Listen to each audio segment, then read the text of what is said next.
บอจะได้เห็นสิ่งนี้พี่น้องนั่นก็คือเอกสารเยี่ยมบ้านพี่น้องโรงเรียนไทยเนาะ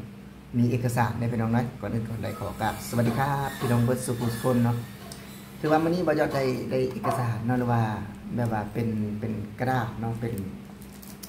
นจะให้แบบว่าเขาก็แล้วก็ถ่ายรูปภาพของเด็กถ่ายรูปภาพบ้านเนาะเพื่อจะมาเยี่ยมบ้าน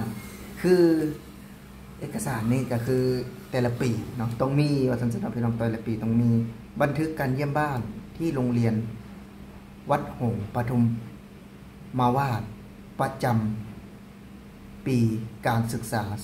2568เนาะพี่น้องเนาะถือว่าก็เป็นโรงเรียนที่ลูกประยศได้เรียนเนาะเพราะฉะนั้นก็จะให้กรอกตามนี้เลยถามว่าประยศกรอกเป็นบ่ประยศก็เบิ่งตัวเป็นเนาะถ้าตัวบ่เป็นก็จะให้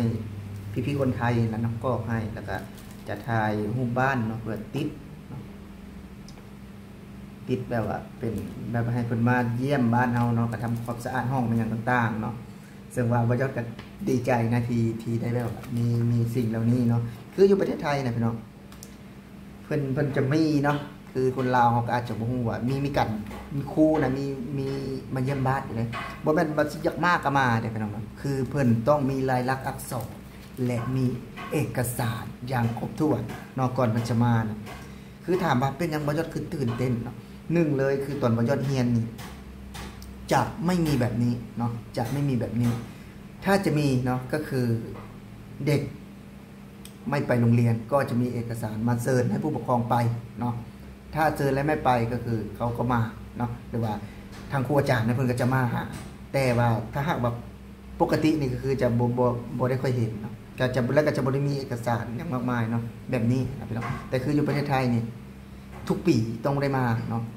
แต่บ่แม่นมีเรื่องเลยเนาะคืออยู่ลาวต้องมีเหตุการณ์ซกต่อยเนาะจังได้เห็นนะพี่น้องเอกสารนี่แบบว่าเชิญผู้ปกครองไปโรงเรียนแบบนี้นะก็จะได้เห็นแบบนั้นแต่คือประเทศไทยนี่บ่พี่น้องเพิ่นจะมาด้วยตัวเพิ่นเองเลยเนาะเพิ่นจะมาชมแล้วก็มาถ่ายรูปมาแบบว่ามาเบิ่งว่านักเรียนเรียนที่นี่แล้วพักที่นี่จริงไหมเนาะมีตัวตนจริงไหมหรือว่าเป็นคนที่ไหนเนาะแบบว่าอยู่กินยังไงทำรายได้อาชีพอะไรมันก็จะมาถามแบบนี้คือจะแบบว่ามาเบิ่งเนาะชีวิตการเป็นอยู่เพราะว่าเวลามีทุนเวลามีอย่างเนาะเพิ่นก็ให้เนาะให้ได้หมดทุกคนว่าซั่นจ้ะแต่ถ้าว่ารุ่นทุนเรื่องความสามารถนี่ก็เป็นพักส่วนไปเนาะพี่น้องหลายคนว่าโอ้ยทุนนี่ได้หมดทุกคนเนาะบ่แม่นนะพี่น้องทุนที่แบบว่าทุนการเรียนการศึกษาเนาะทุนที่แบบว่าเพิ่นส่งเงินคืนบ่ว่าจะเป็นไอ้ค่าสุดเนาะบางเทื่อเพิ่นส่งเงินคืน300 400 บาทได้ทุกคนตัวนั้นเนาะแต่ถ้าว่าบางที่มีทุนที่ต่ำความสามารถนะเป็นบางทีไปแข่งขันกีฬาแบบนี้ก็จะได้ทุนตัวนั้นอีกต่างหากนะคืออยู่ประเทศไทยคือบ่ยัดว่าหั่นล่ะเป็นอยู่ประเทศไทยน่ะครบเนาะคืออย่างมื้อนี้นะคืออย่างมื้อนี้คือบ่ยัดเอามาให้เบิ่งเนาะบ่ยัดเอามาให้เบิ่งนี่ก็จะเป็นเอกสารการเยี่ยมบ้านเนาะทั้งที่ถ้าหากว่าบ่ได้มาประเทศไทยเนาะบ่ยัดก็จะบ่ได้มีโอกาสได้แบบนั้นบ่ได้มีโอกาสที่จะมาเห็นใบเยี่ยมบ้านเนาะที่แบบครูจะมานะพี่น้องไม่ใช่ว่าจะเชิญผู้ปกครองไปที่นู่นอย่างเดียวเนาะครูเพิ่นก็จะมาด้วยตนเองแต่ว่าเราต้องกรอกเอกสารและถ่ายรูปเด็กน้อยชื่อพ่อชื่อแม่เนาะว่ามีชีวิตอยู่บ่เนาะว่าเป็นหยังเป็นแบบว่าอยู่ครบบ่ได้เป็นแม่ห้างนางไม้ถึงจะมีครบเบิดเลยเนาะอยู่ในนี้นะเนาะมีครบหมดเลยคือจะให้เขาเขียนรายละเอียดมาพ่อแม่ยังอยู่ครบบ่เนาะพี่น้องถือว่าหลายอย่างเนาะเบอร์โทรเนาะถือว่าอาชีพเนาะชื่อนามสกุลของพ่อแม่ของเด็กเนาะเป็นเนาะถือว่าหลายอย่างคือมันเป็นอีกอย่างหนึ่งที่คนลาวจะภูมิใจเนาะในสิ่งที่เราไม่เคยเห็นเนาะแล้วมาเห็นอยู่ในประเทศไทยเนาะอันนี้เราจะอ่านเราจะอ่านได้บ่เนาะ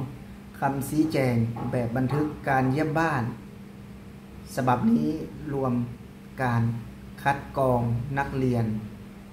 ยากจนเข้าด้วยกัน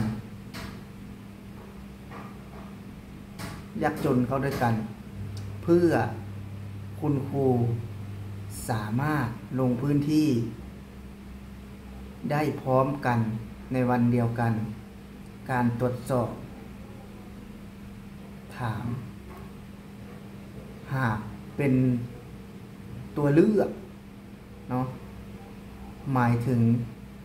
ตอบเพียงข้อเดียวและหากเป็นตัวเลือกหมายถึงตอบมากกว่า1ข้อโรงเรียนมัธยมประถมวัดคือแบบว่าบรรยากาศ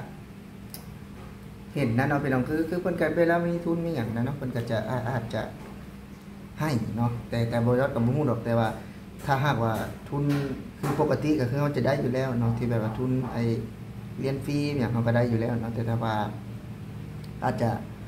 ทุนแบบว่าอาจจะไปแข่งขันกีฬาแบบนี้นะคือลูกบ่ยอดเรียนอยู่พุ่นเนาะพี่น้องก็มันก็ตามความสามารถเนาะพี่น้องคือบางคนเพิ่นมีความสามารถเล่นไวบ่หรือมีความสามารถระบายสีบ่มันก็แตกต่างกันเนาะคือจังทีบ่ยอดเองก็เป็นคนหนึ่งเนาะที่อยู่ในประเทศไทยเนาะเอาลูกมาเรียนในประเทศไทยและก็ถามว่านี่หลายคนก็สงสัยว่าเป็นยังคือบ่ยอดอยากให้ลูกนั้นคือบ่ยอดเว้าเนาะพี่น้องขนาดว่ามาเยี่ยมบ้านเนาะหรือว่ามาคุณครูมาหาเด็กน้อยนักเรียนเพิ่นก็ยังมีเอกสารเนาะลายลักษณ์อักษรเพื่อแบบว่าง่ายเนาะผู้ปกครองเนาะเพื่อจะบ่ได้ยากเด้เนาะคือเพิ่นจะเฮ็ดหยังก็เฮ็ดเป็นระเบียบเนาะเฮ็ดเป็นระเบียบคือจะบ่ได้แบบว่าคือจังบ้านเฮาเนาะที่แบบว่าเฮานี่ต้องไปแต่โรงเรียนเนาะต้องไปหาครูเนาะเวลาหากแต่ว่าบ่ได้ค่อยได้ไปหรือว่าบ่ได้ค่อยได้ร่วมถ้าหากว่าบ่มีเหตุการณ์ที่แบบว่านักเรียนตีกันเนาะนักเรียนที่แบบว่าบ่เข้าใจกันนักเรียนที่บ่ไปเรียนเนาะเดี๋ยวนั้นก็จะมีโอกาสไปแต่นี่คือเพิ่นจะมาแบบว่ามาเบิ่งบ้านเนาะมาเบิ่งบ้านว่าเป็นจังไดอยู่กินเป็นจังไดเนาะแบบว่าเฮ็ดงานอยู่ไสมีความลำบากบ่เนาะเพิ่นจะมาเบิ่งคือจุดนี้เพิ่นจะมาเบิ่งว่าเป็นแบบใดเนาะคือมันก็เป็นอีก1อย่างนะที่แบบว่าบ่ยอดได้เห็นแต่เว้าได้เลยว่าสิ่งเหล่านี้เนาะสิ่งเหล่านี้น่ะถึงจะบ่ได้ตื่นเต้นเนาะบ่ได้ว้าวสำหรับคนไทยนะพี่น้องแต่สำหรับบ่ยอดว่าบ่ยอดดีใจเนาะแล้วก็ประทับใจที่ลูกได้เรียนในประเทศไทยแล้วก็ได้เห็นสิ่งดีๆเหล่านี้นะสิ่งดีๆเหล่านี้ที่จะเฮา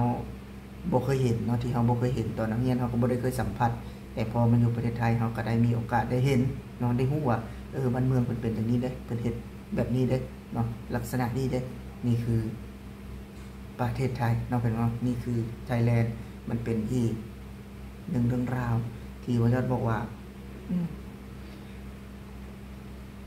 มันน่าประทับใจเนาะสำหรับคลิปนี้บ่ยอดสิขอลาพี่และน้องไปก่อนพี่น้องสวัสดีครับเบิดสุภูสุคนเนาะขอให้โชคมาร่ำรวยพี่น้อง